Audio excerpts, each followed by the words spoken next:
এইগুলি হচ্ছে কচুলতি। কচুলতিগুলো ছাড়ানো অনেকের কাছে একটু শক্ত মনে হয়, কিন্তু এর খুব সহজ পদ্ধতি হচ্ছে আঁশগুলোকে, কচুলতি কেনার সময় যদি লতিগুলো একটু ভিজে ভিজে থাকে তাহলে বেটার হয় এগুলোকে একটু শুকিয়ে নেওয়া, নয় হাওয়ায় নয় রোদে।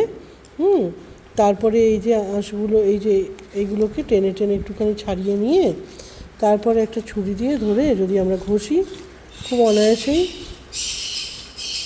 লতির গা দেখুন পরিষ্কার হয়ে যাচ্ছে। মানে এটা ঝামেলা হয় না, একটু সময় লাগে, কিন্তু এইভাবে করলে সময়টা একটু কম লাগে। এখন তো একটু সময়টাকে কমিয়ে নিয়ে রাখবো, চুলও বাঁধবো, মানে সময়টাও বাঁচাবো, অথচ কচুরলতি সেও খাবো। তো তার জন্য কিন্তু এইভাবে ছাড়িয়ে নিলে একটু পরিষ্কার হয়ে যাচ্ছে, খুব কুইক হয়ে যায়।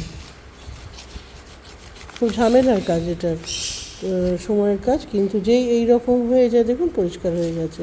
এরকম একটু ঘষে নেওয়ার পরে এইবার এটাকে আমরা যদি কেটে নিই, এই যে মাপ করে কেটে নিলাম, কেটে নিয়ে এই যেটুকুনি রয়েছে খোসা, এটাকে একটু ছুরি দিয়ে এরকম টানলেই হয়ে যাবে। একই কাজ যারা বটি ব্যবহার করে তারা বটি দিয়ে করে উঠতে পারে।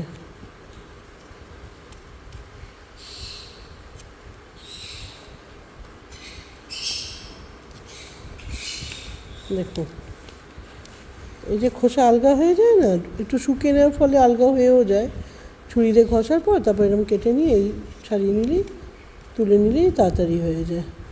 আর এটা আজকে ইলিশ মাছের মাথা দিয়ে আমি রাঁধবো, সেই ছবি আমি অবশ্যই পোস্ট করব।